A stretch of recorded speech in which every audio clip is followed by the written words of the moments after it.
Why am I missing? Oh, it's on top, I guess. So it should be one lower. Yeah, there's the live logo. Alright, so I was just trying some filter settings, noise reduction settings, and I think it's a lot better now. But I've got the fume extractor off at the moment. But when I will power it on, you will hear it much less than it was yesterday. So, alright. The next hour I will be doing these 5, oh you cannot see it because I have to push this button here. Yeah, we'll do these 5 ZXAY boards, so these boards with these cases. This is the one with the PCB case, as I call it.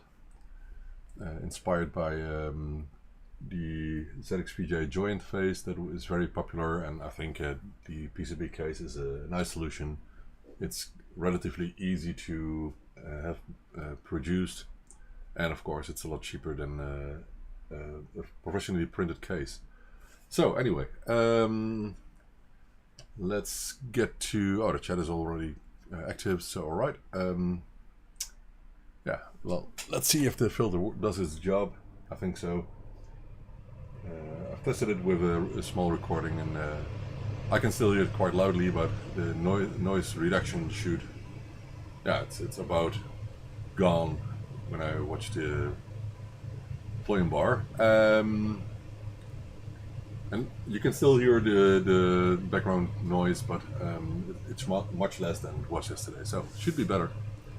Ask me anything, and if you just would like to watch someone else do the work, then here I am. Let me share the stream for a bit. Let me check, because I like to have people know that we're on. What do you think of the new title? Let me know. Ben does the work.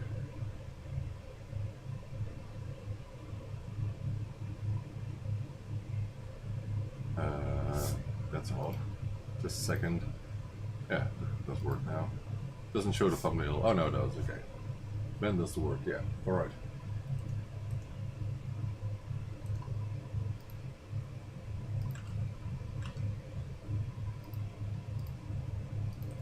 So I will try to be live about every day. See if I can manage that, and if people like it. Let me know if you like it. Please give a thumbs up if you think it's cool to see someone else doing work and you just sit and watch. You might be at work as well, of course, but if you like these kinds of videos, and tell me. And of course I will be doing repairs shortly. I will still get a lot of work, and after this I have to do a lot of email, like packing some stuff that someone asked about yesterday. I will finish that today. But first I want to have this done, because I must keep up with production work as well every day. It's important. Hey Wayne, good afternoon, man. Alright. So let's power on the soldering iron. If you ask yourself what this is here, this is just my list of sequence of the parts, how to assemble them for every interface I make, and also it shows us, I write down the serial numbers on the piece of paper. So this is renewed every couple of weeks. Alright. So first we start with the other side of the board, which is the surface mount side, and there are quite a lot of parts on this side. So the top side looks quite clean. There's only the socket for the Y chip, but the bottom side shows all the SMD components. And the older design of this board had bigger SMD parts. So these are 0805, and the other board had 1206 parts. So this consumes less space, and I hope in the future I only have to keep stock of 0805 parts, which is useful. I also have smaller parts, by the way, for SpectraNet interfaces. So I want to get rid of the bigger parts, but I can't get rid of the smaller ones, because that's not my design, you know, so I have to stick with the parts that the interface was designed for. So I'm pre-soldering the component of the SMD pads, and yeah, I can have this done by the pick and place machine as well, but I don't sell a lot of ZXAY interfaces, mainly because the chips are ridiculously expensive nowadays. So I only make 5 in a couple of weeks. And the AY chips are on the Harlequin boards, but that's a completely other category of hardware, and mainly interesting for people who like to build their own ZX Spectrum, which is cool. Those I sell a lot more of. Hey, chops. Right, nice. Couple of weeks ago, so it should be on its way then. Because I think the oldest order I have at the moment, apart from repairs, is from like a couple of days ago, so everything else should be shipped.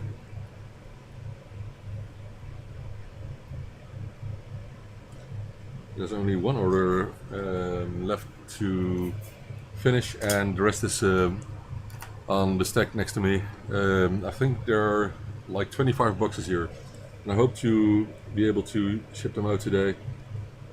First, let's get this done. Actually, I use a list nowadays, checklist, to just check what is on the stock, in the shelf. Let me show you. Okay. So it's a list with all the products we sell, and there's a column that says the minimum amount that should be on a shelf, and if it's not on the shelf, then we just grab a box and we put in all the components that is needed for that interface or that product. Like this one, for example, this is for a ByteDelight. So actually need these edge connectors from the ByteDelight, because the ByteDelight uses other edge connectors, but not a big deal. Let's just put them here. Let's put these in just inside the camera window, which is cool. Right. Okay, so the first SMD parts. Oh. First, let's start with the chips. There are 4 SMD chips on the board, and the first one is the LS00. I can hardly reach it.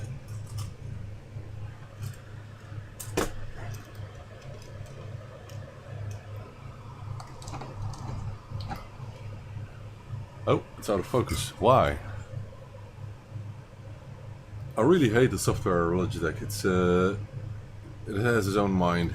So I continuously put it on manual focus, and then it gets back to come on, and it's really slow as well, so I don't like it at all. Anyway, so it's back to manual focus, and that's a lot better, I guess.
Good afternoon, Mark.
Looks easy, doesn't it? It is if you do it for a couple of years.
one benefit of designing boards myself sometimes is that I can place the parts in a way that I think makes it more easy to actually assemble the boards. And as you can see, I placed the chips in one line, so it makes it easier. Hey, Franco.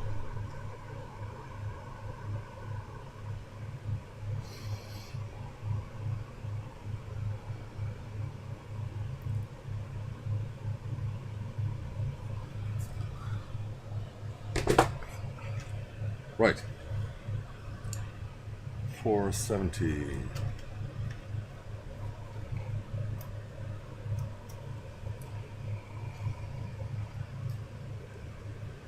So there's still quite a lot of parts on these boards, so I guess it will take up just over an hour.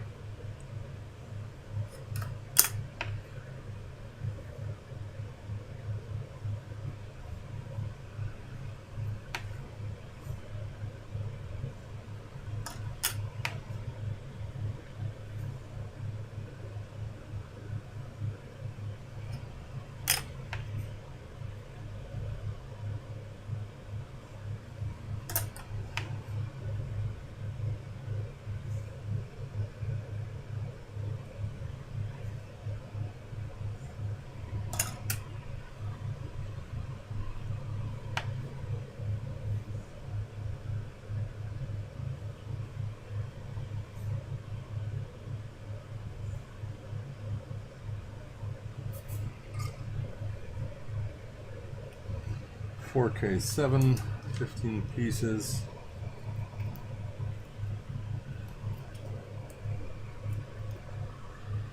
Yep, this is exactly 15.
I think these are the only 0 out of 5 parts resistors without actual printing them of the value.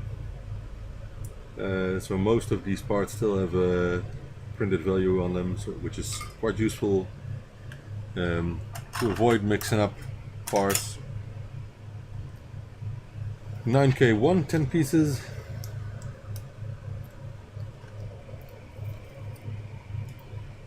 In the meantime, I'm going to power on the coffee machine here. I would like some.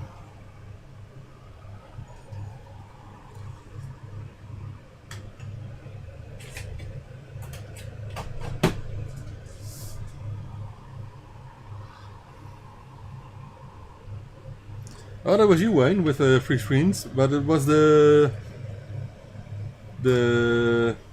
stuff that oh man, I forgot the name. Who was it? Oh, I forgot the name.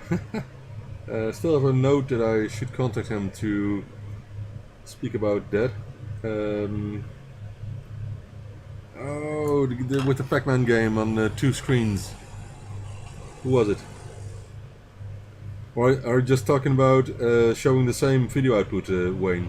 Because in theory the ZXHD should also make it possible to show the other screen video output of the ZX Spectrum 128K. It's just a matter of making the interface and not hear a change of the actual video page that is shown, and that's quite easy just by for example detaching I/O temporarily if you want to switch the ZX Spectrum to show one screen and the ZX HD the other one. It should be possible, so I still want to talk about it, but who is it? What was his name? I forgot. Oh man, Jason Rilton. Now I remember. Jason Rilton was it, and still want to talk about doing the same on ZX HD as he did with the ZX VGA Joy. Yeah, Jason Rilton. And actually, plenty of possibilities. If I just had someone to continue working on firmware of the ZX HD, which is not possible at the moment. But it would be cool, for example, to have the ZX HD output a high resolution display for for graphics or something else. On a real ZX Spectrum, it might not be that useful, but it would be cool to be able to do something special with it. Maybe some software that makes it possible to output any JPEG picture on a Spectrum, for example. That would be cool. On a real Spectrum. Just thinking of possibilities. I actually also was thinking of it would be cool to create a 3D engine on a Raspberry Pi. That would be nice, I think. And so you could play 3D games on a Spectrum with a ZX HD. That would be nice. Just by creating polygons and filling them. It would be awesome to use a Raspberry Pi for something like that. In the same resolution, but then lots faster than the ZX Spectrum can do itself. I would like that idea, but it wouldn't be a standard in any way, of course. It would just be cool. Well, let's call it a proof of concept then. I would like that. I wish I had the time. Because I think I will be able to master some programming on the Raspberry Pi on bare metal. I think I can do it, but it will take loads of time. And at the moment, if I have some time, I will work on the USB keyboard interface using Arduino, including some C commands. So to speed up I/O on Arduino, it's loads easier to access I/O directly with low-level commands instead of the fourth generation language. I did it already. It's quite easy to find how to speed up I/O, and that's really necessary for an interface like a keyboard interface, because there's some decoding done, and then it has to output data to the Spectrum. And the first attempts I did weren't really successful because the Arduino was still too slow. The problem is that the scanning frequency on the Spectrum, if there's any keyboard keys pressed, is still relatively fast, and to be able to offer data at the exact time that the Spectrum is reading the keyboard data is really a pain if you do it by timing critical. So I decided to not do that and add that expensive chip that I was talking about yesterday, the switch matrix array, and that works as a charm. So that's a lot better instead of accessing I/O by the Arduino. The other problem with Arduino is that you only have a handful of I/O lines on it. Arduino. So it's impossible to interface the complete ZX Spectrum edge connector. So all addresses and data lines and all the other signals. That's impossible to do by Arduino. So you're really limited. I think you only have like 9 or 10 I/O lines, and that's just enough to wire up the special chip, but it's not enough to interface the Spectrum directly. And if you would interface the Spectrum directly, then you have the problem that you are timing critical. So it's a microcontroller, you know. So it's a computer talking to another computer when you interface it that way. So it's a lot better than to use something in between that will always have the correct data ready, available. These are too many parts, but that's not a problem. The only downside of implementing a keyboard interface with a dedicated chip that's only needed for that keyboard interface is that you can't use that USB interface for anything else than keyboard. But I think I still have plenty of ideas of, for example, finding a USB host chip, as you call it, that can address 2 USB ports, for example. So one for mouse, one for keyboard. And of course, it will never be something like a USB hub that you can connect anything to, because that's driven on software, on drivers. And for the Spectrum, it's impossible to make something universal with some kind of USB library. That won't work at all. So just focusing on the USB hit devices, and later on I'll see if I can extend the design of the interface to something else. We'll see about it. Alright, only the 100 nanofarads are remaining, and I need 1, 2, 3, 4, 5, so in total 25 of these.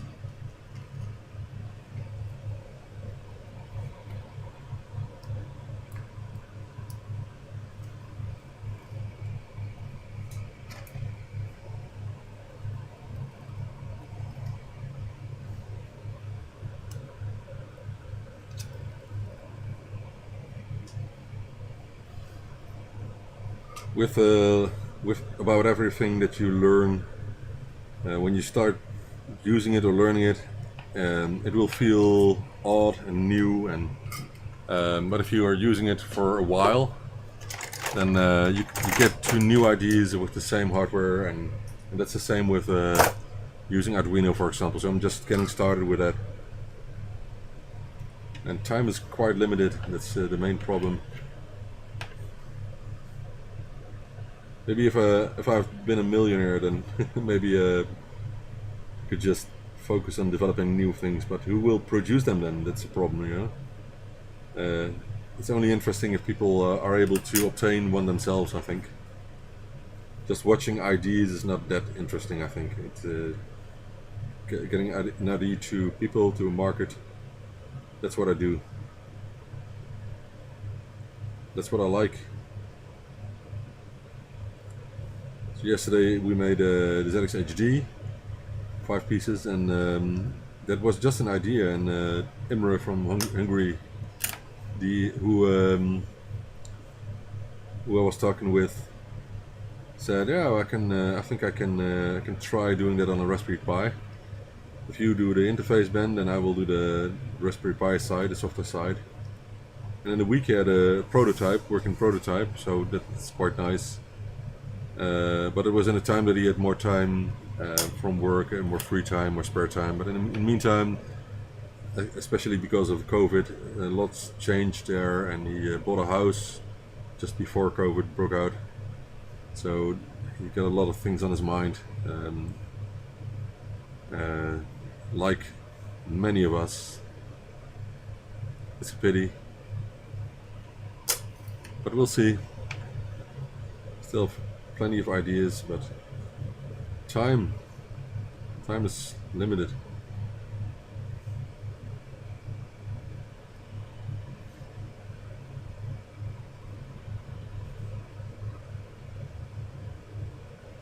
Right, time for some coffee. It's also already almost cold.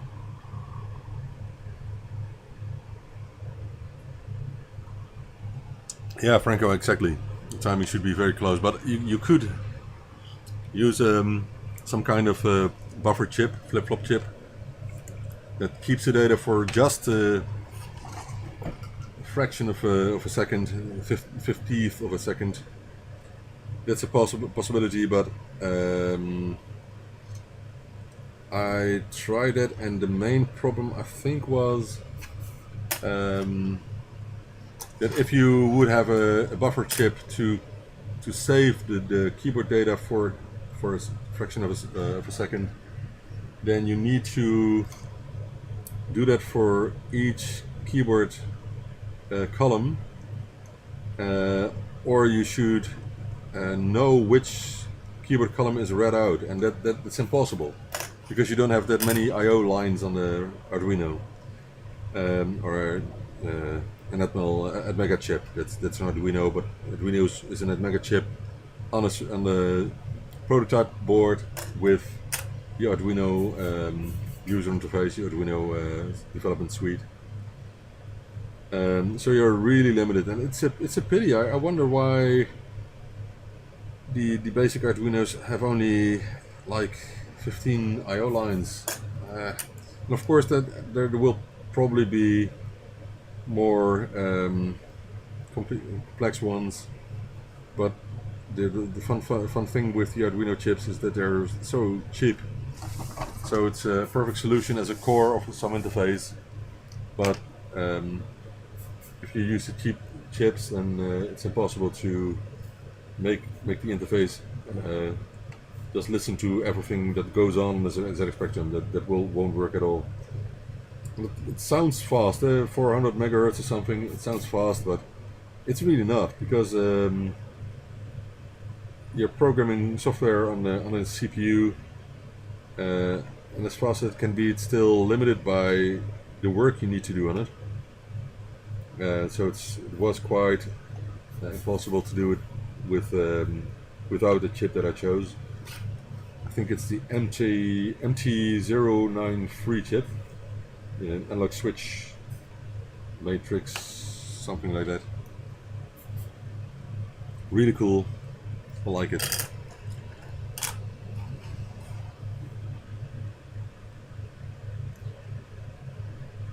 And then I use the Arduino for the software and controlling the chip and the Spectrum side. And I use a USB host that will decode everything that goes on the keyboard or a mouse or a gamepad or something like that. And it will send it to the Arduino with some serial standard. And that works quite well.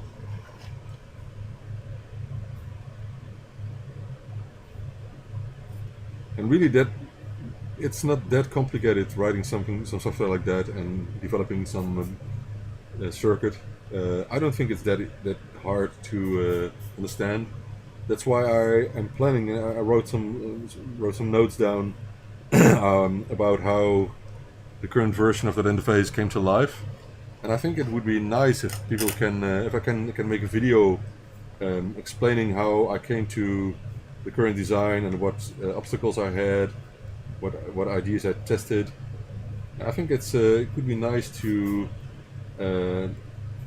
make a video and have people learn about what thought process is going on to get to a certain product. I think it's nice. I don't want to make any secret of it. If people want to buy a USB keyboard interface once it's done, it's okay. If they want to build one themselves, it's okay either. Doesn't matter that much. What I do, I'm careful with when it comes to copyright material is manuals that I make. For example, the really comprehensive step-by-step manuals for Harlequin kids. It's a lot of work to create them and to maintain them. So those documents are not available for free downloads or distribution or whatever. And if someone needs a digital copy for some reason, and they actually bought the board, that's the only way I will give the PDF of a manual. I will always make it a personal copy with the name in it. So, should not be just copied by everyone. That's not fair. So I'm careful with that. Um, but some things like 3D designs for easy to print cases, I don't mind, or something else like a keychain that you can print yourself. I like to design that and just have it available for everyone.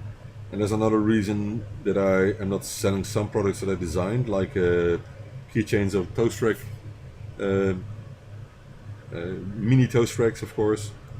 And that's there's still intellectual property copyrights that officially does not allow me to just use any design from Sinclair. So I'm careful with that.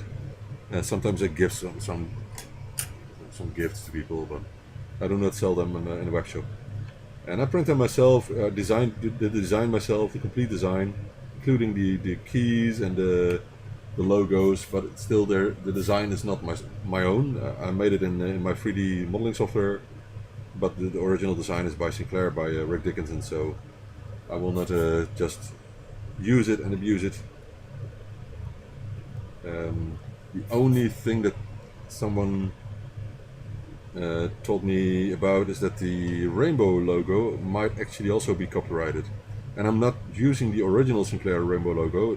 Actually, that rainbow logo, the 4 colors, is used quite a lot on all kinds of products worldwide. You see it more than only on Sinclair products. And the logos I have are in another angle and look different, but it's still, of course, made for ZX Spectrums. So that's what's known, and I hope no one will ever complain about that when it's about intellectual property or something. I'm really careful about that.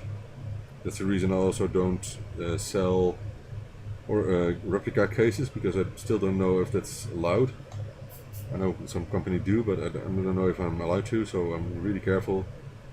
And I also don't flash ROM chips, for example, with the contents of ZX Spectrum ROMs. I only sell the original chips, so like the +2 chips I obtained, I think a couple of hundred, but they're decreasing, the stock levels are decreasing with that, so I hope I can obtain more, and otherwise people need to find a solution themselves.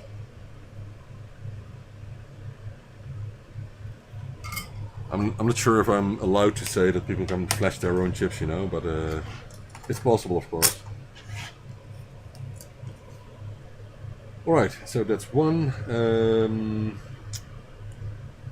I think we can just get the... Yeah, I can get it in now. I'm using lead-free solder again for this.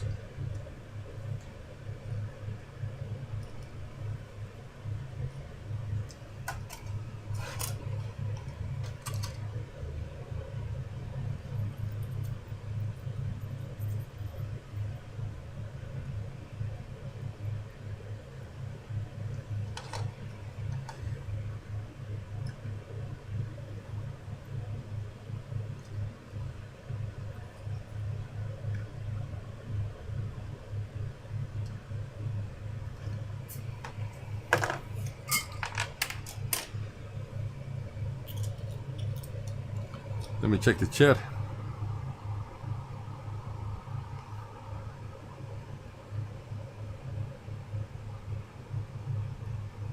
Your logo is a triangle. Which logo?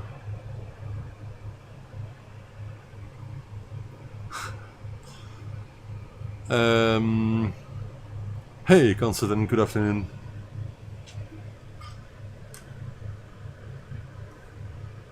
Welcome.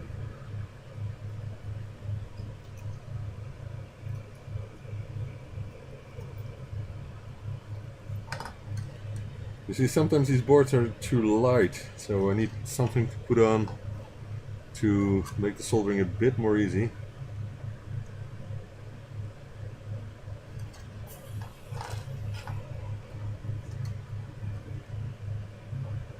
I can use something else, but I think this is okay. Could use a PCB holder. I have some somewhere, but for this kind of work, this is good enough.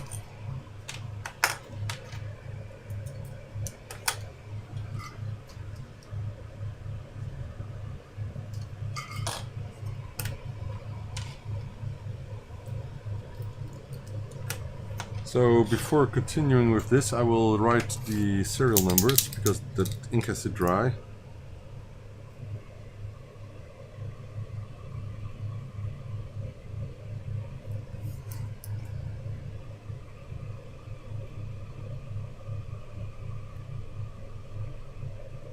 $3.79.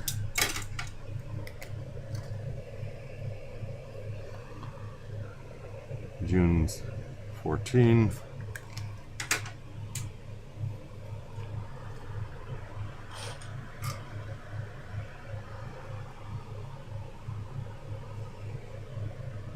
The colored logo I put on it is still slightly angled stripes, but it's not exactly the same as the Sinclair logo, so I don't think it will be a big problem.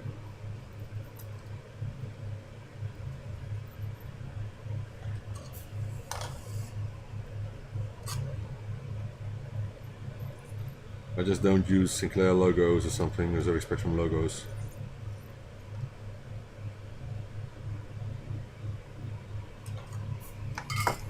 And I have loads of Zoe Spectrum cases for sale, but those are all original cases and cleaned and refurbished.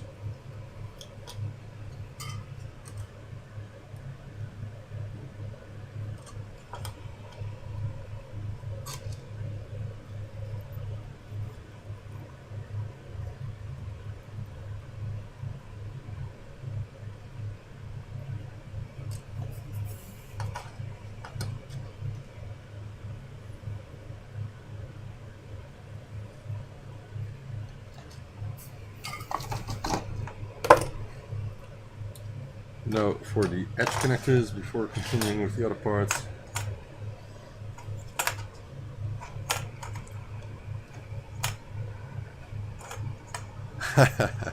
There are two medium-sized strobe rifles already added to the pack, and unfortunately with the Harlequin kit there's not much more space in the box for to add more. So if you only order the Harlequin kit, you get 2 cookies included. I think the small ones, by the way, because the medium ones didn't fit.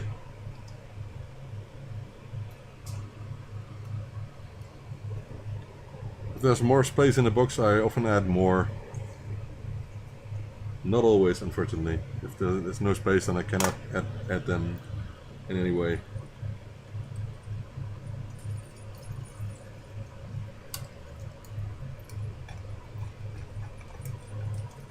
Here we go with the funny soldering again. It's all about temperature and speed.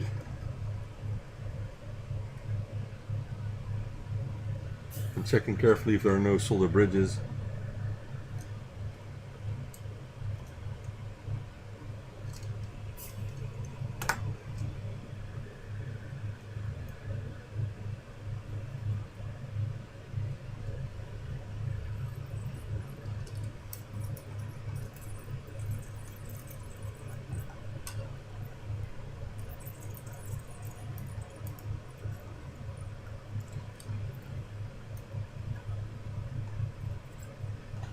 I packed 2 Harlequin kits today, I think.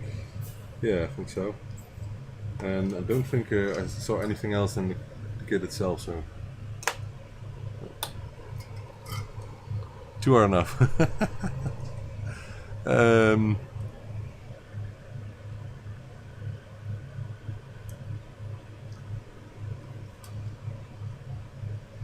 It's insane in how many countries you can find the original strobe rifles.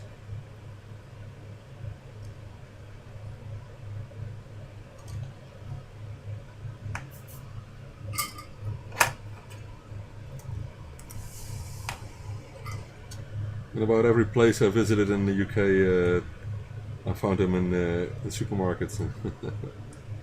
So they're not that rare, but it's a bonus to the order. I've never heard anyone complain about them, so that's a good thing. Maybe if people have too much of them, they cannot complain anymore.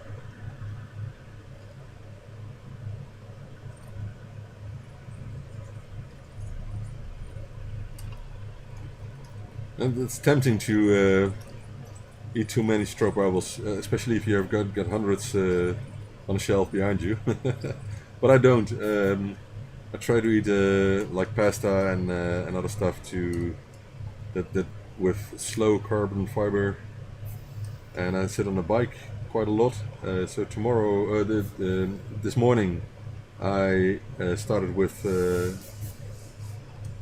riding to my son's work, which is about 11 kilometers. With him, of course. So I join him. And normally I do a smaller round of about 7 kilometers. It's not much, but it's 20 minutes, so it's a good exercise in the morning.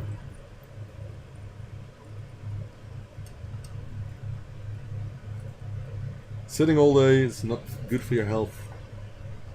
I get lazy. I feel like I need more energy sometimes, and then I have to get on the bike. It's a normal bike, but with 7 gears, so quite supportive. But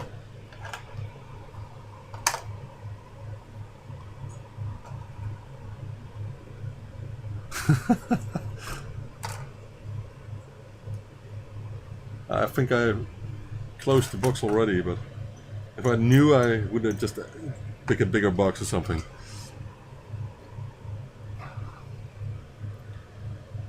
I do quite a lot of assembled Harlequin boards, at least a couple of months.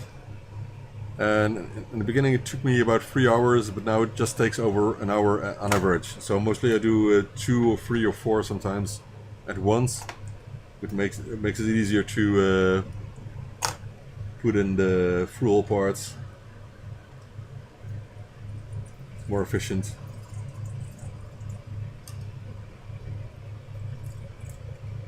And it's better to have like 2 or 3 in stock instead of doing 1 at a time, because it's not funny to like assemble a Harlequin board and then having it sold like the next day or something, and then you need to do it over again, because it's quite a tough job, and it's nice to do, but it's better to do it only a couple. I like once a month and then 4 at a time or something. I like that more than doing 1 at a time and 4 times a month, you know? It's such a lot of work, so I have to try to be efficient instead of working my ass off.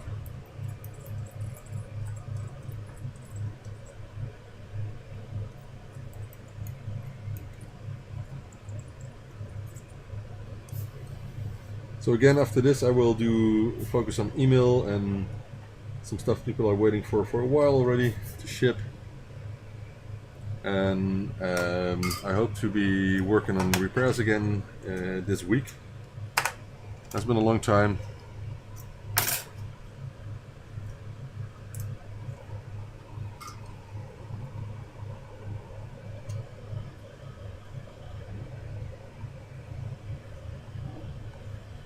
Still got a lot already, also older ones from like Mark and some other people that are waiting for too long already.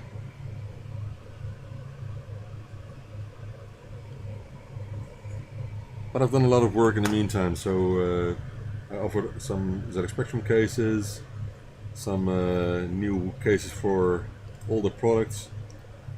I shared some designs so people can download and print them themselves if they have a printer, which is just cool to do. But you can order the cases as well from the web shop, like the ZX-AY case, not for this one, but the older version. This one has a case. Or the Div-MC Enjoy Pro Mini case, which is available now.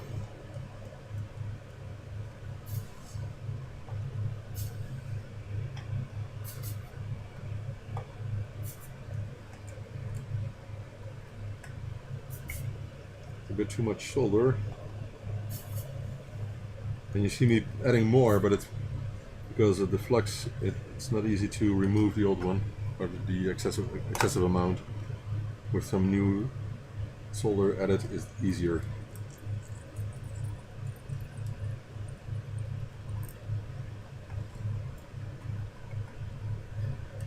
And I use loads of solder. So these are rolls of half a kilo, I think.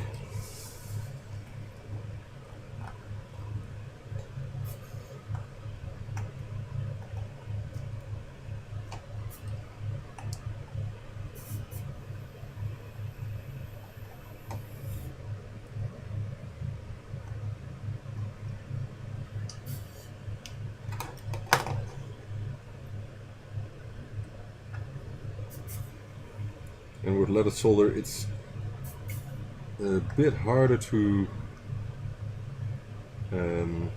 reflow pads. It takes about a second, double of the time compared to leaded solder. So this is lead-free solder. And the last edge connector, and then we can finish the boards with some pin headers, crystal, output socket. Clean up, and then they're done. Or maybe I will have one to add the case to, so you can see how I do that. But normally before I add the case to the board, of course I want to have the board tested, because if there's something wrong, like a solder bridge or something, you have to get the case off again if you put it on already too early.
Right.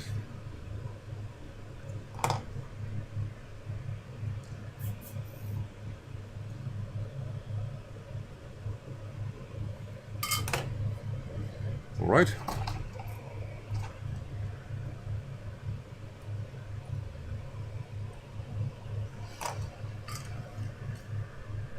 So an original AY chip has an external clock signal.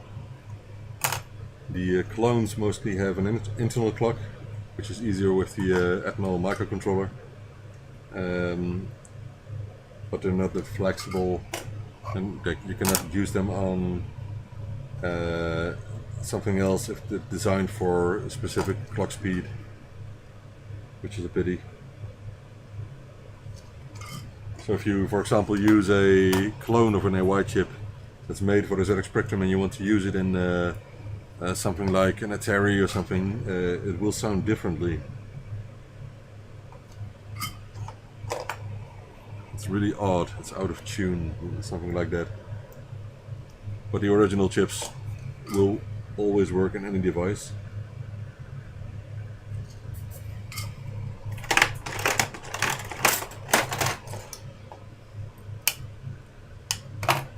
And if there would be enough interest, then there's still a company that could make them again, but the amount that you have to order is too much for a small scene, you know. But they can be made again. There are documents still and companies that can make the same chips.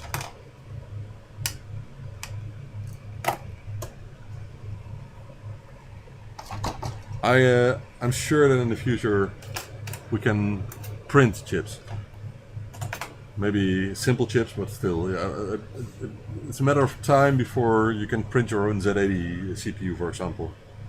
I'm certain of that, which I think is really cool.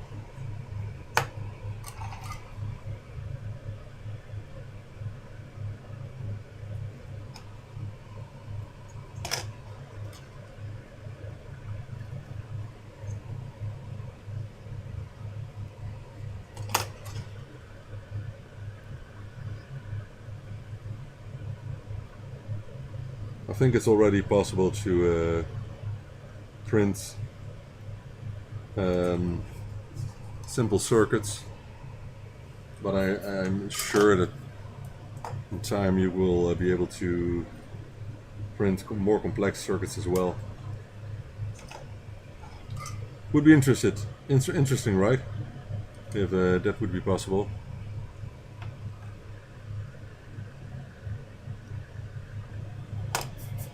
I also think that the current 3D printers for home use with filament and even the professional laser sintering machines, for example, are using old techniques. I think there will be a breakthrough when it comes to 3D printing, which makes it a matter of seconds before you have a print in your hands. It's just odd that it takes so long, because I've seen printers already, like from HP, that use a completely different technique. I think those are the FDM printers, I think, but those are still professional printers and cost thousands, tens of thousands of dollars. And I'm just waiting till that kind of technology reaches the consumer. But it's not something I doubt that it will happen. I think lots of technologies will come in, will become available for consumers with insane speeds. There's no reason why not. Just something that someone has to develop something that's not thought of yet. And if I had the time, I would be interested in working on something. It puzzles me why there's no way of printing that makes it 10 times as fast or more than that. So getting rid of the filament and doing it in a similar way as with laser sintering, for example. Maybe not with lasers, but with jet technology. I don't know. So FDM is jet technology from HP, but it's incredibly expensive, so I don't like that for home use. All right. Yeah, FPGA is an idea. It's not the same as printing your own chips, but it's interesting. Sinclair is from Evgeny, from Ukraine. Is it removed? What? Why? I like his channel. I've been on there with his live shows as well. Let me check. Why has that been removed? Is it? There's a Sinclair Plus. It's new, I guess. And he has put a video on it there. Oh, that's insane. So all of his old videos are gone now?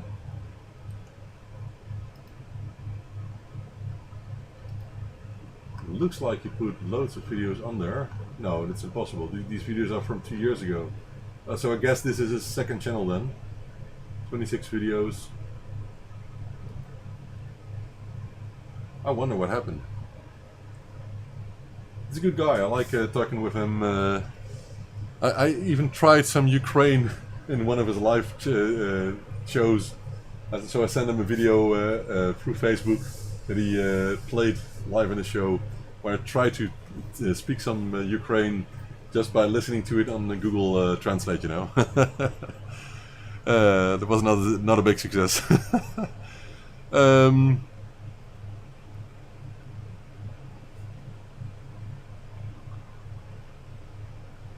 Wow, insane.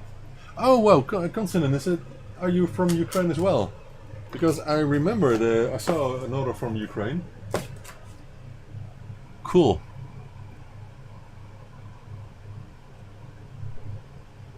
It's on somewhere on the stack here, so it still have to ship it.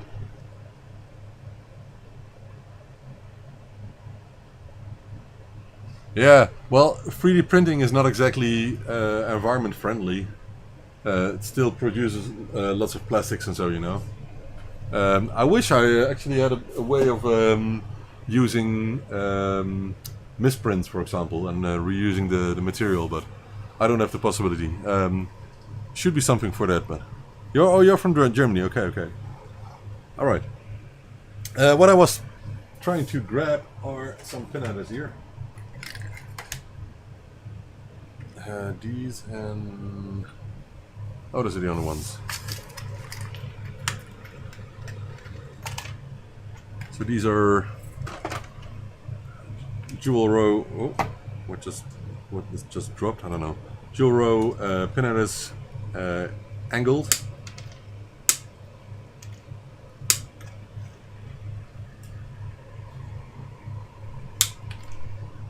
Well, we'll talk to because I speak to him quite often on Facebook, and it's a pity. I really wonder what happened.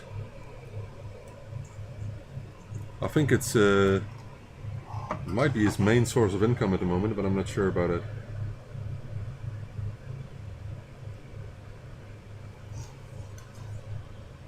If I know more, then I will give a shout out, and I hope the channel will be back.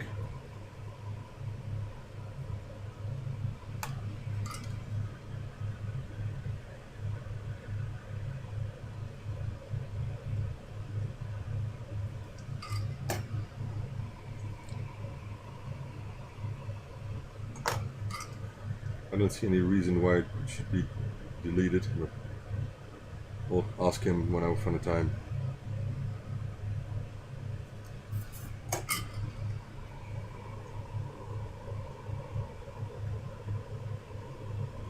Okay, so but that only video will not make your channel be deleted. I think only after 3 strikes or something like that.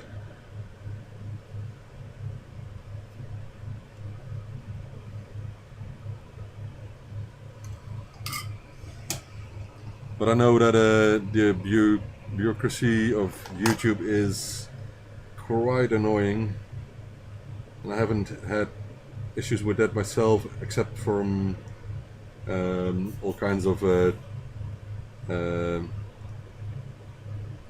copyright infringement messages because of AY music, you know, that sort of thing, which is ridiculous. But anyway, all right. So I think these are done. Now do some cleaning. I buy boxes of cotton swabs like 5 at a time, so I got plenty of them, and they don't cost anything, so that's no problem at all. So do some cleaning here because the logo will be able to be read better, but it's not. I will not be able to remove all the flux remainings in between the pins of the edge connector. It's too much.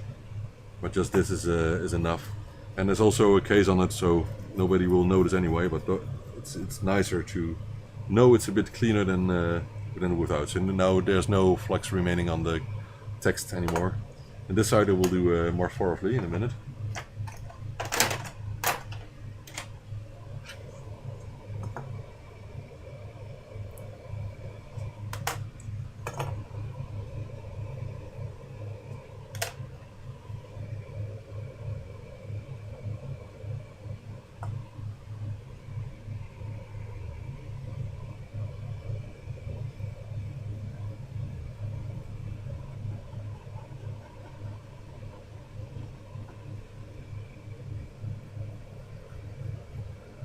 So I'm onto my last bottle of IPA. So we'll order more soon. Not the small ones, but the liter ones.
So it takes some time to clean up boards, but I think it looks so much nicer.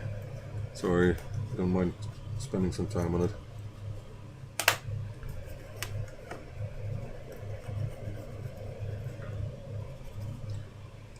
Right?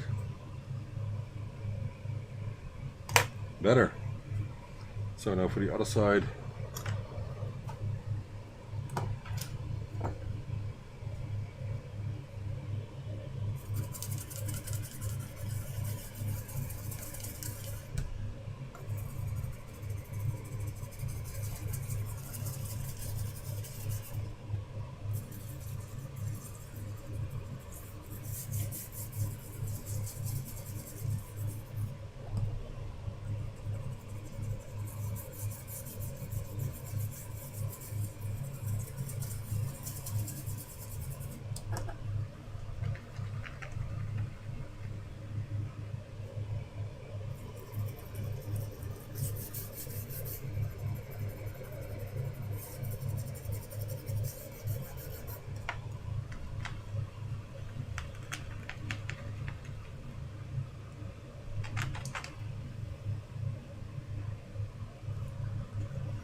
That's one. And it's a bit hard because there are 3 big holes for the screws on the board to avoid mixed up IPA get through the holes and to the other side of the board, and it happens, so you have to clean the other side a bit as well. But it's simple. Use your eyes and check the results.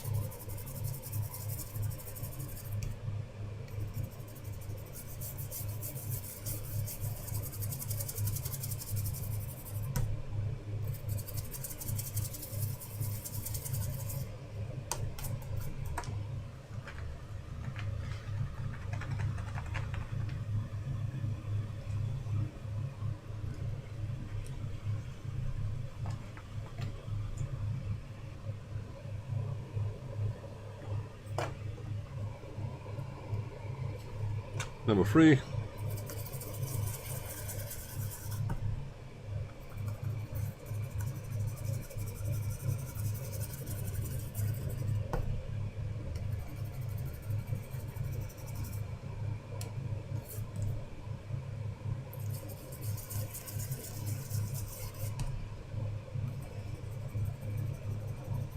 And as long as the IPA that comes off the brush is brown, I know there's still flux on the board. It's almost gone now.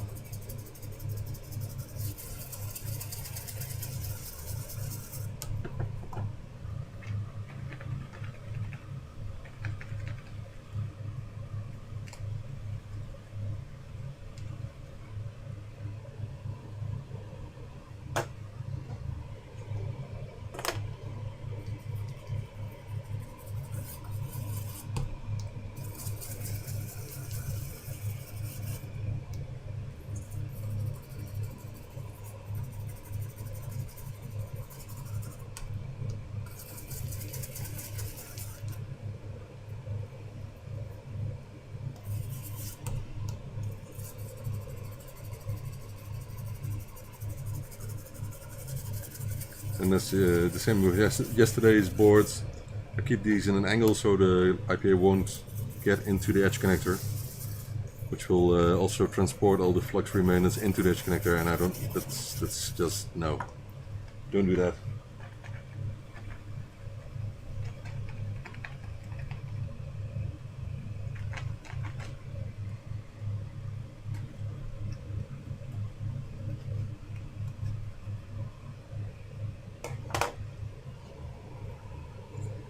Last one.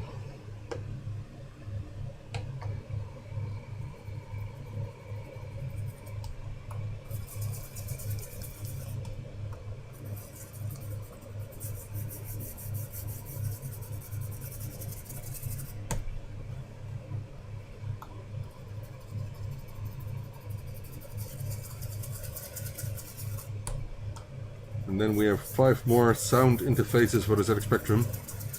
You can use them on 128K models, but also on 48K models. they will work with demos and games at 48K and use the AY chip, which is cool. And it outputs stereo sound, which I like since I was a kid. So my first toast rack, I modified it to have stereo sound, and I liked it a lot, and hence I developed this interface years later.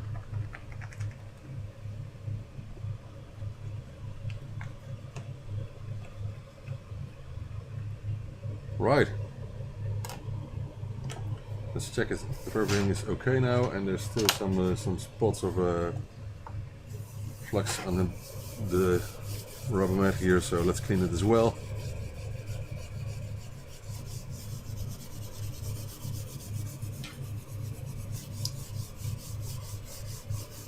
For the next job,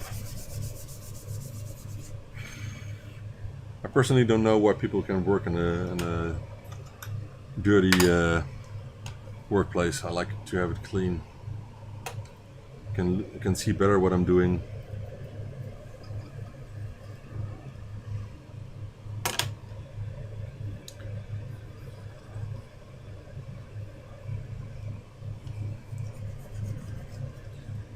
That's one.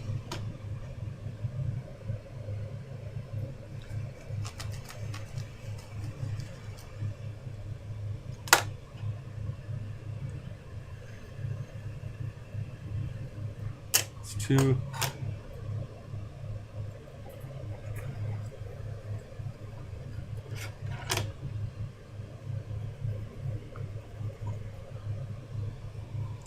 Three.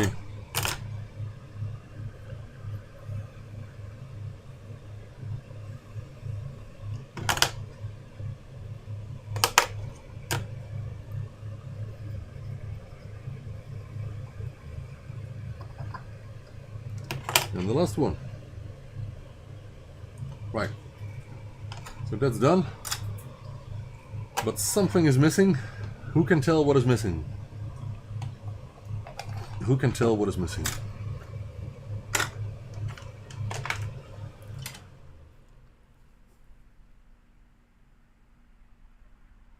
Hey, Mr. Walkman.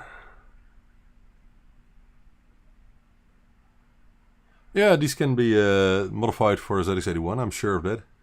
But I don't know if there's any software that can use the interface.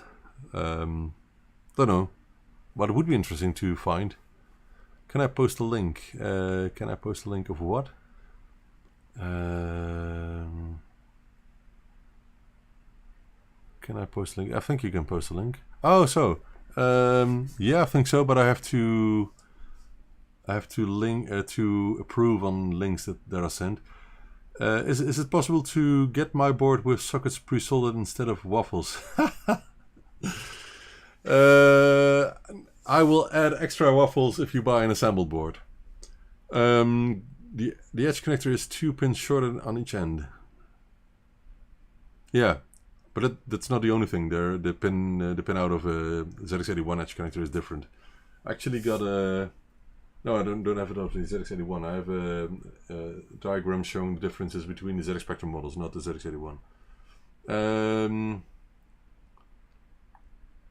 The edge connector is not the same, but it's no problem. You cannot use the interface as it is now, of course, but you can use it when it's modified, when you have an adapter board, for example. So let me grab some chips.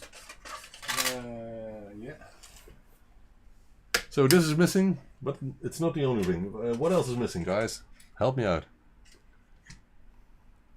Help me out. What else is missing?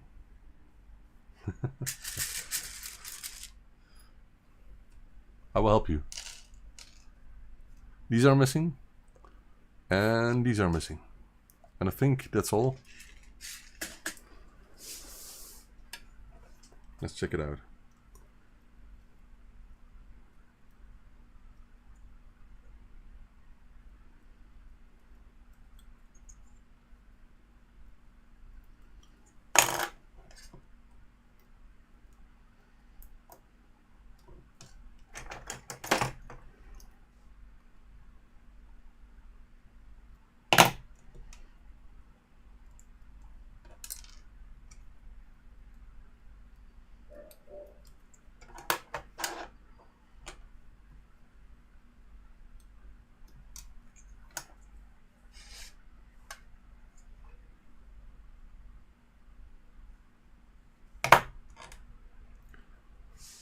I think the ZXpand interface has an option for adding a white chip. I think the Charlie made it in a way that you can use the 8910 instead of the 8912, which is easier to obtain, but most of the time the 8910 chips are camouflaged Yamaha chips. So the Yamaha, what is it, 2149, something like that, which is a different chip. It sounds similar, but not the same. Got some differences in volume levels and so, and more. So it's really hard to obtain original AY chips, and then the good ones. I tried so many places, and I will continue trying, but one day all the stock will be depleted. Then we have to get to clones. Not clowns, but clones. Do these AY boards have an independent audio output socket? Yes, they have. And so the socket on the left, I will show you. On the left here is the audio output, and it's a stereo output, and you can even select where you want to have the free audio channels on. So by default it's I think ABC, I'm not certain, it's in the manual. So the A channel will be left, the C channel will be right, and the B channel will be on both. But you can change it to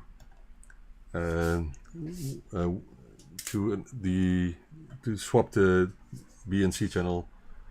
For example, some demos that are made in Eastern Europe are made for the ECB standard instead of ABC. So that's why you can choose.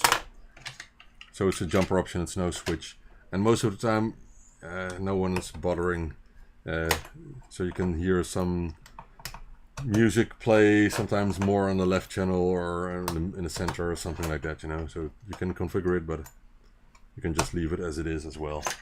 Okay. So these are the incredibly expensive chips. I got loads of originals still left, not loads, but this is not the other one of course, but the stock is depleting, so we'll see about that. I think this is it for these 5, except for I promised to complete one with the case, which I will do. And the other ones I will test first, which is just wise. Even if it's only 3 screws, it's still useful to test first and then close up. So and these are all the plastic screws I have for cases, all the case parts. It says case parts, and it shows a small diagram of the way most of the cases are intended to be closed. So we start with a 10mm bolt, then some spacers, which are printed because they're exactly 3.3mm if you want to know. So this is the exact height that's needed to raise the interface to the level of the ZX Spectrum. Then I have some spaces with thread inside, so you can mount the bolts from the bottom to them.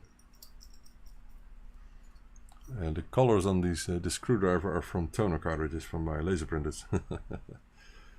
So blue and red are magenta are on them, cyan and magenta actually. Right, so this looks nice already. This is the bottom side. Let's do it this way so you can read it. Doesn't it look nice? I think it does. Now the top side is just adding 3 more screws, as you can see, and then it's completed. So that's a good thing about this design of this case. You can easily get the top off if you need only to replace a chip, for example. But these chips are all tested. Oh, there goes 1 screw. But if you need to do something on the bottom of the board, it's more work because you have to remove the case completely. Right, so this is a completed case. What do you think?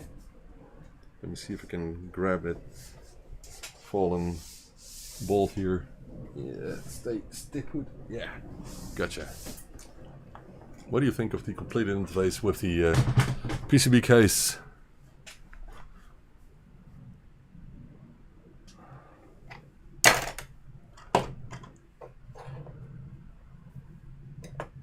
Let's just, if someone wants to take a picture, you can see all sides.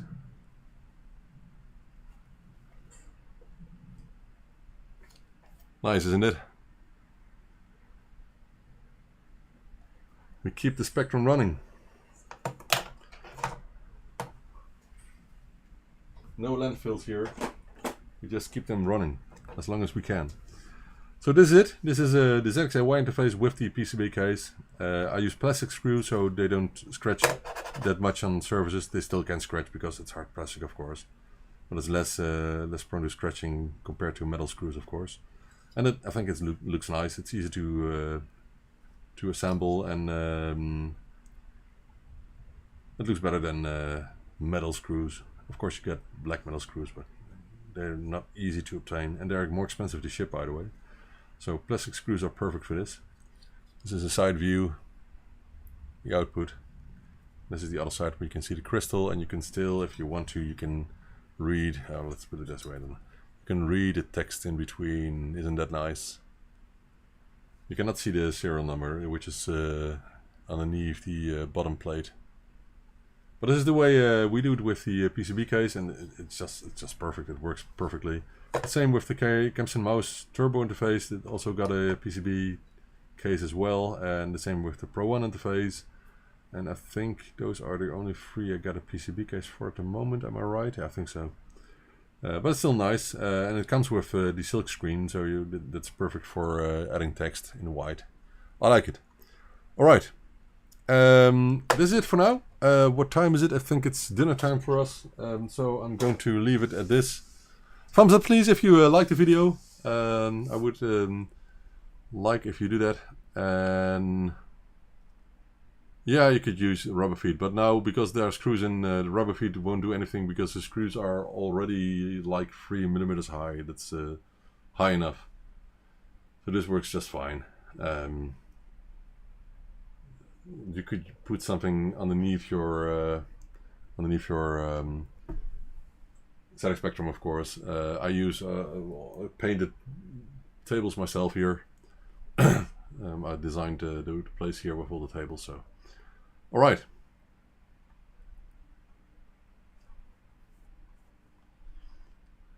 Right. I wonder if there is a I/O standard for an AY chip on the ZX81. I'm still interested in ZXpand and the AY solution for that, because that is kind of a standard now. But I was discussing with Charlie Robson, I forgot it now, and I'm not sure what his name is. It's a Charlie as well, I think, to produce them. Wasn't it a Charlie? Was it Ian? I don't know. I forgot. I know a couple of Charlies in the Spectrum scene and more. But I was talking to him about producing the interface, and in the end he pulled the negotiations and he said I will do it myself. So okay, it's right, of course. It's no problem. Otherwise I will just pay him a fee for each interface made. It's no problem. Breakfast, well, not for me. I could take breakfast, but I'm still hungry after that, I guess. So this is it for now. We're live for where's the timer? I cannot see it anywhere. How long were we live? It doesn't tell. It's so ridiculous that you cannot see how long you're alive. It just doesn't show anywhere. But it's no big deal. Anyway, thank you for watching, and hopefully I will be live again tomorrow if you wanted me to. So let me know in the comments underneath the video if you want to see more of this kind of work. If you just like to watch me working. So Ben does the work. See you tomorrow, guys. Bye.